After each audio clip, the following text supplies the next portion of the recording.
Well, good morning, everyone. My name is Adam. I'm so glad that you are joining us this morning. Super excited to be in the Christmas season with all of you. And so I figured, let's get things started with just one Christmas trivia question.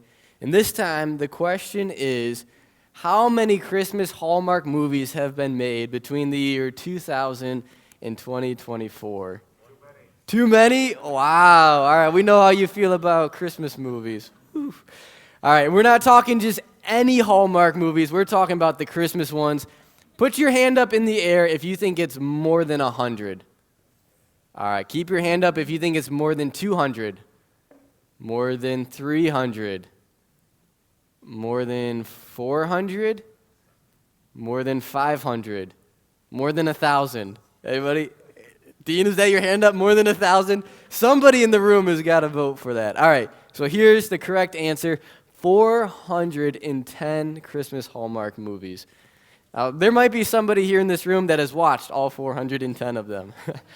Or there's some of you are into those kinds of movies, and you're thinking like, wow, 410? How am I ever going to get around to watching all 410 of them?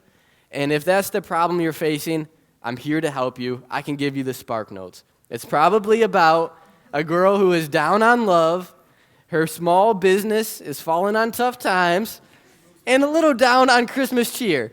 And there's going to be some bumps in the road, but by the end of the movie, there's going to be a man who sweeps her off her feet.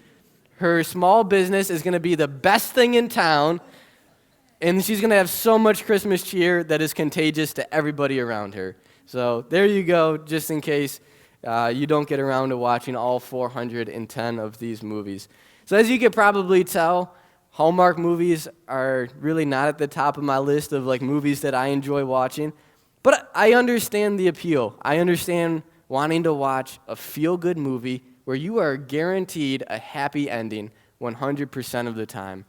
And I feel like it's only in these these Christmas Hallmark movies where you hear people say good things about the snow and the cold this time of year.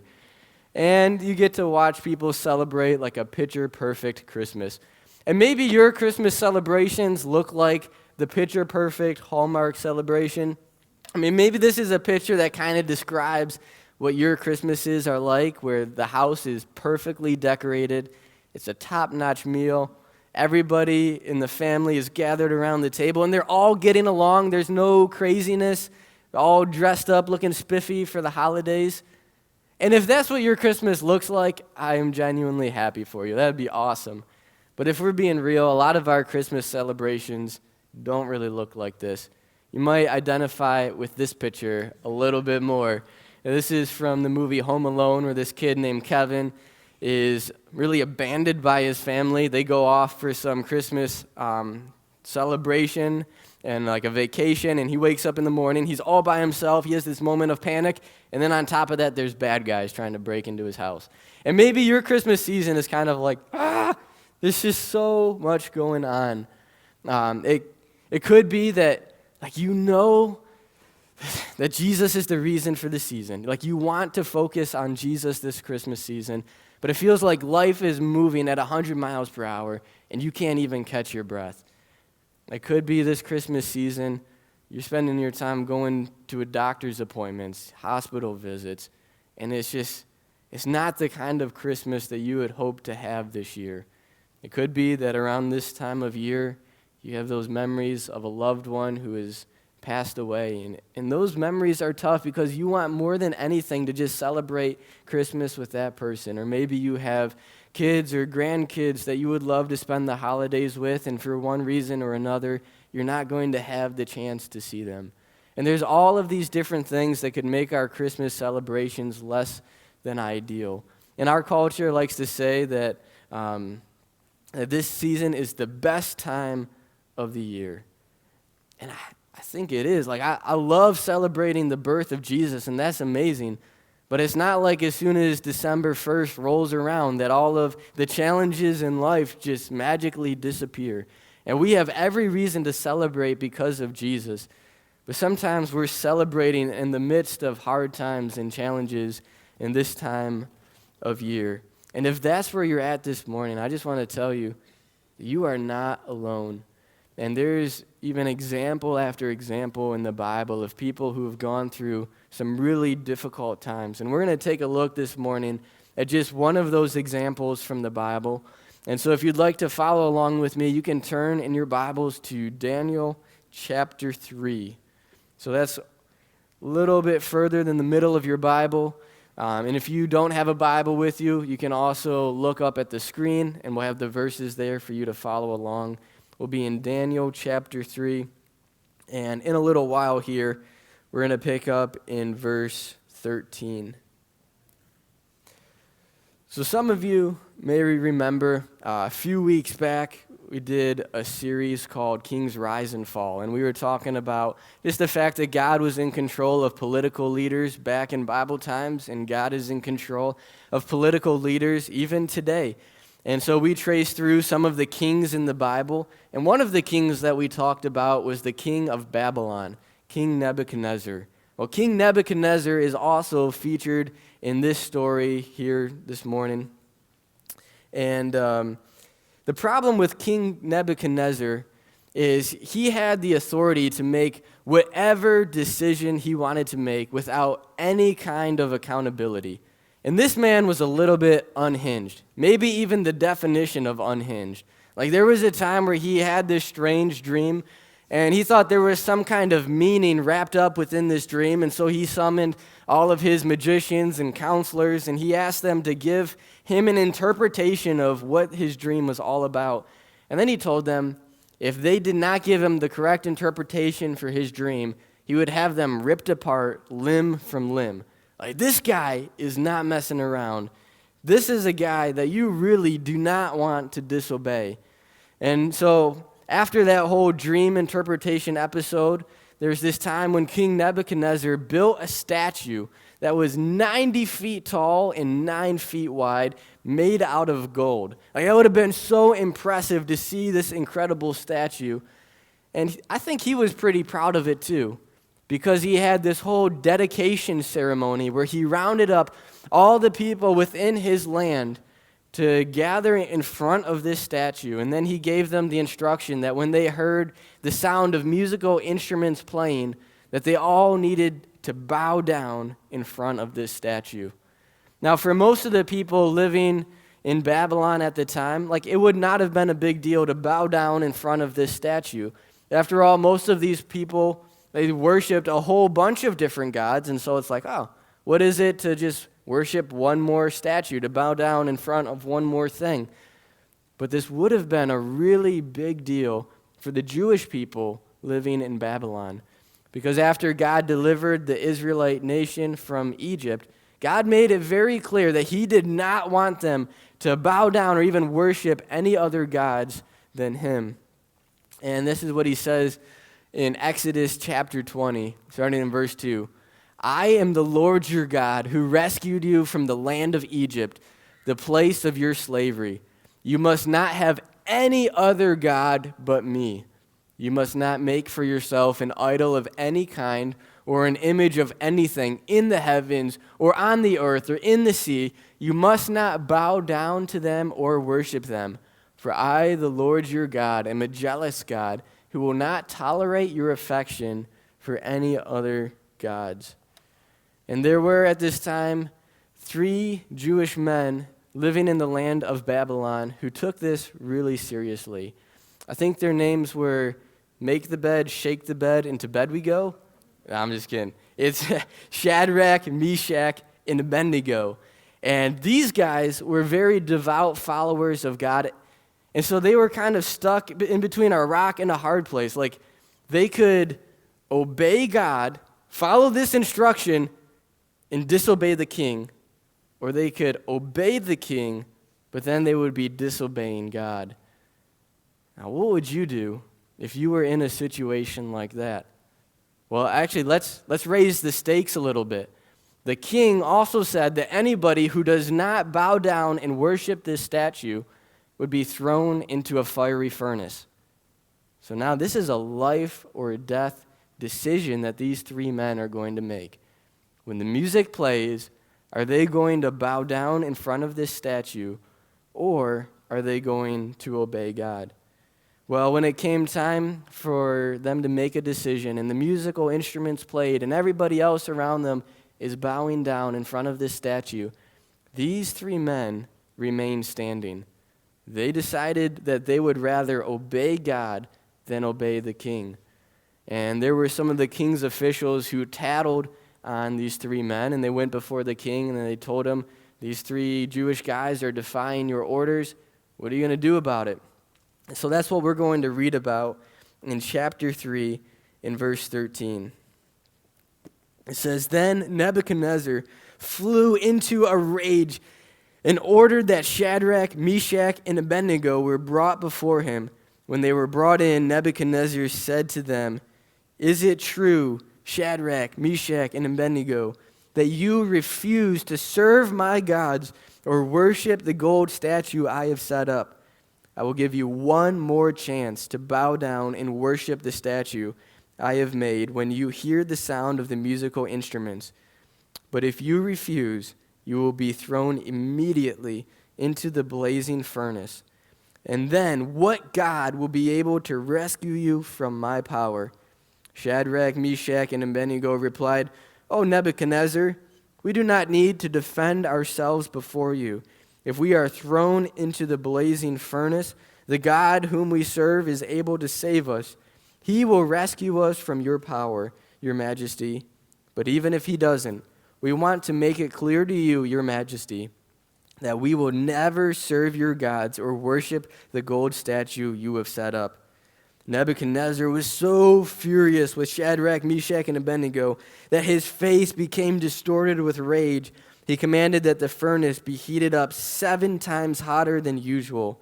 Then he ordered some of the strongest men in his army to bind Shadrach, Meshach, and Abednego and throw them into the blazing furnace. So they tied them up and threw them into the furnace, fully dressed in their pants, turbans, robes, and other garments. And because the king in his anger had demanded such a hot fire in the furnace, the flames killed the soldiers as they threw these 3 men in. Well, just a couple of weeks ago, I was helping my dad take down a dead tree in his backyard. And we decided that since the wood was dead and dried, we'd just burn it, get rid of all of it. And so here we go. Here's a picture of the fire that we had going. And I was throwing logs onto this fire. And there was a moment where I threw some logs onto this fire, and it's like, this heat wave hit me. And I was wearing safety glasses. My safety glasses got kind of fogged up. And then I smelled something kind of funny. I was like, what is burning? And then I was like, did I singe my hairs? And so at the end of the day, when we had finished up the job, I went into the bathroom. I'm looking in the mirror, and I had singed this whole side of my face, like my head hairs, my beard hairs. They all looked like curly fries from Arby's. I was like, oh my goodness. And so it just made me think, how hot would that fire have been that Nebuchadnezzar was building to just simply kill some men from getting too close to it? So Nebuchadnezzar has these soldiers bind the 3 Jewish guys and take them up to the furnace, and they just die because they got so close to the heat, these soldiers. There was probably more than just a few trees that were fueling this fire. And so when Shadrach, Meshach, and Abednego were thrown into this furnace, there's not a good chance that they're going to survive. It's not like they can just pull the stop, drop, and roll, and they'll make it out of there okay. Things are not looking good for them. But let's keep on reading in the next verse here. In verse 23, it says, So Shadrach, Meshach, and Abednego, securely tied, fell into the roaring flames. But suddenly Nebuchadnezzar jumped up in amazement and exclaimed to his advisors, Didn't we tie up 3 men and throw them into the furnace? Yes, your majesty, we certainly did, they replied. Look, Nebuchadnezzar shouted, I see 4 men, unbound, walking around in the fire, unharmed, and the 4th looks like a god. Then Nebuchadnezzar came as close as he could to the door of the flaming furnace and shouted, Shadrach, Meshach, and Abednego, servants of the Most High God, come out, come here. So Shadrach, Meshach, and Abednego stepped out of the fire. Then the high officers, officials, governors, and advisors crowded around them and saw that the fire had not touched them. Not a hair on their heads was singed, and their clothing was not scorched. They didn't even smell like smoke. Then Nebuchadnezzar said, "Praise to the God of Shadrach, Meshach, and Abednego. He sent his angel to rescue his servants who trusted in him." So these three men were thrown into the furnace. The king is watching it all go down, and then he's like, wait a minute. We've put three guys in here. There's four. And this fourth man isn't just any other man. This is obviously a heavenly being. And this is an example of what a lot of theologians and Bible scholars would call a Christophany. That's a big word that's composed of two Greek words put together. And as you can probably figure out, the first word in there is Christ, and the second word means appearing. And so this seems to be an appearance of Christ before he came to this world in the form of a baby. And I think what's so interesting about this and what's so important is that Jesus did not come into existence when he was born as a baby. Jesus has existed for all of eternity. And what we see here is kind of like a shadow of a reality that was yet to come, Jesus coming in the flesh to live as a human. And Jesus was right there with these three men who were in the burning furnace. Now, can you imagine being Shadrach, Meshach, or Abednego and being thrown into this fiery furnace, and you hit the bottom, and you have this moment where you think, wait a minute, I'm not dead. And you look around, and you see your friends getting up, and you're like, they're not dead either. And then there's this fourth guy in here, and that's not just anybody. That might be God. And that would be an incredible, amazing experience to have God with you, Jesus with you in that moment, especially such a difficult moment, which just led me to ask the question for myself. And the question that I want to give to all of you is, how would your life look different if you knew that Jesus was with you? If you knew that Jesus was with you, and would that change the way that you live on a daily basis? Would you have more confidence to overcome fear in your life or to do the right thing even when nobody else is looking? Would it change how often you talk to God or how you talk to God? Would having or knowing that Jesus was with you change anything about the way that you live? And the reality is, if you are a follower of Jesus, then Jesus is with you wherever you go. I think when we talk about God with us, it's both recognizing the spiritual truth that Jesus is with us and acknowledging that reality in every moment of every day, because this can change the way that we go through life. Before Jesus went back into heaven, he had a conversation with his disciples. I'm going to turn there in my Bibles to Matthew chapter 28.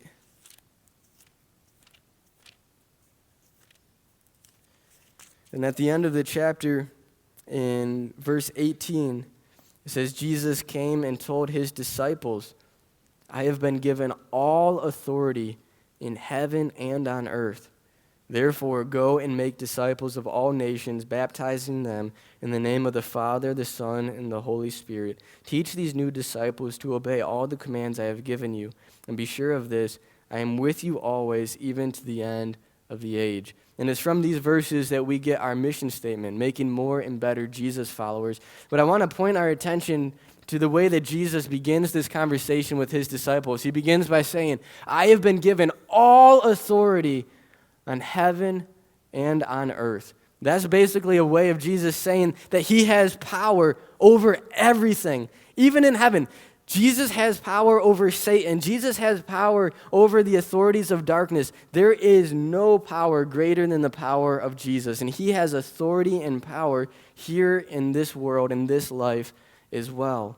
So Jesus has power. And then As he closes out this conversation, he says, "And be sure of this, I am with you always, even to the end of the age." And this is a way of Jesus promising for his presence to be with his followers.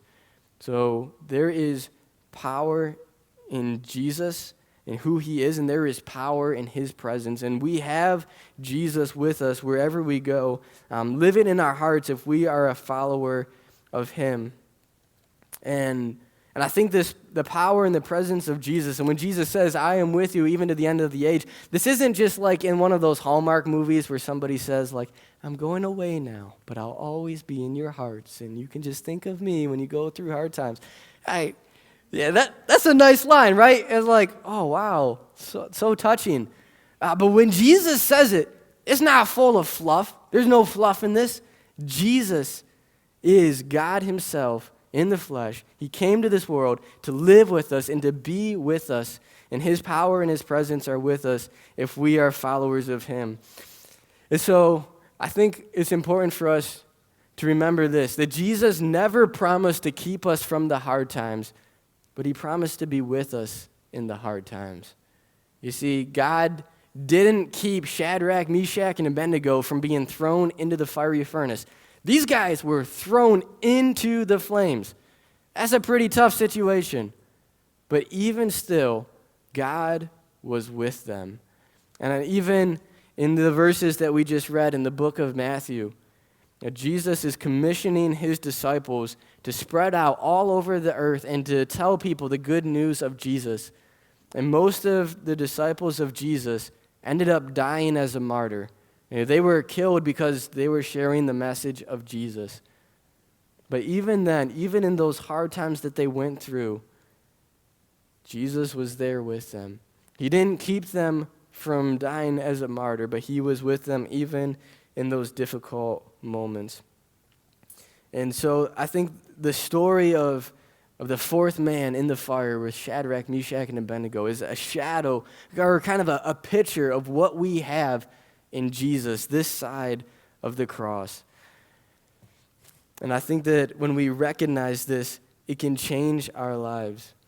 Even in the book of Isaiah, God says this, and this is kind of figurative language, but it really is fulfilled literally in Shadrach, Meshach, and Abednego.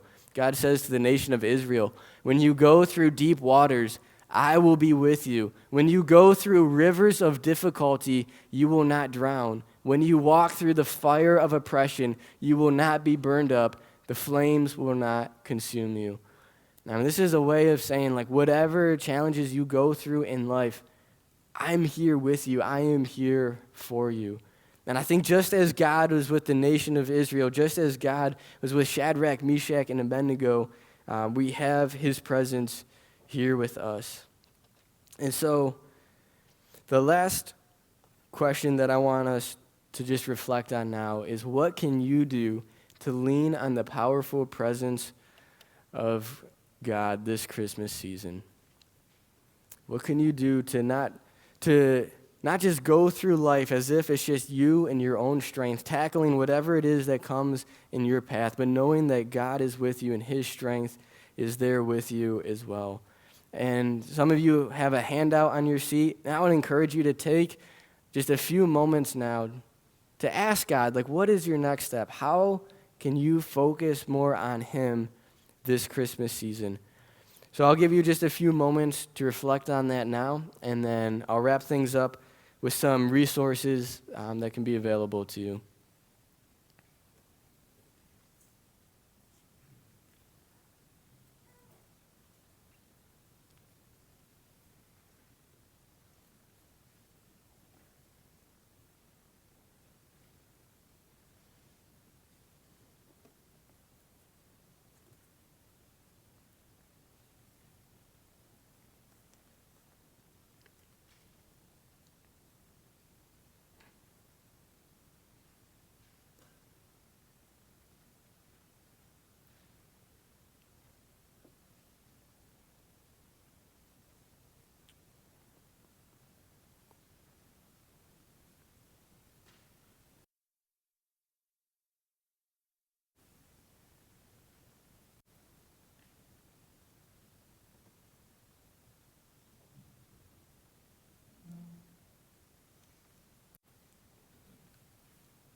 You can keep on writing if you'd like. Last night, Perry was hosting this Christmas festival, and I took my son Liam to go watch the parade, and we told him, yeah, there's going to be Santa there in the parade. And we're watching the parade, and I hear my son, who can barely talk, he's like not even 1.5 years old, and he's like, Santa? Santa? Ho, ho, ho. Ho, ho, ho. I'm like, oh, that's cute. And then later that night, it really hit me, like, he knows who Santa is. He can say ho, ho, ho. But does he even know who Jesus is?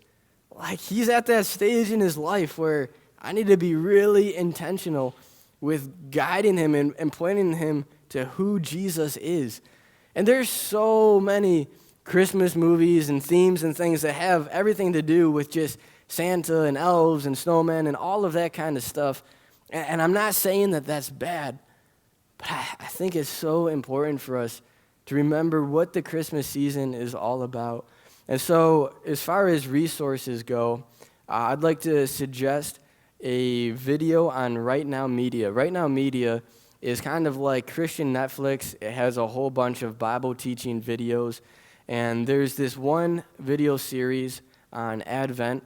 And each video is only like 12 minutes long at the longest, and there's only 4 of these videos. But I think it's super helpful for us to just have that reminder of who Jesus is and what the Christmas season is all about. So I want to show you just a little trailer for this video. The Christmas story is more than a nice myth. It's more than a sentimental time to be with family. It's more than a quaint manger scene you put somewhere in your house. God came because our lives were shrouded in darkness. And that darkness can only be dispelled by His presence. We're going to spend 4 sessions talking about names that God gave to Jesus through the prophet Isaiah some 800 years before Jesus came.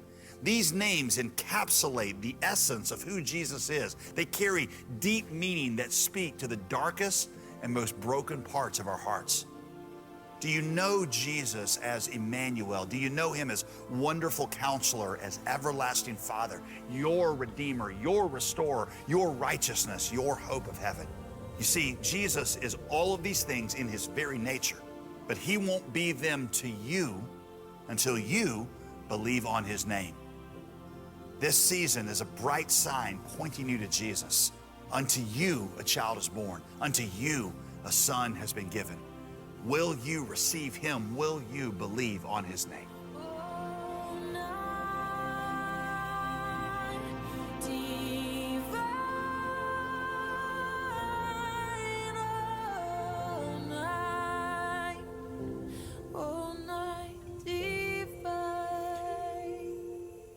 So some of you might already have an account for Right Now Media, but if you don't, everything that you need to set up your free account is on that handout. You can scan the QR code or you can use the link there.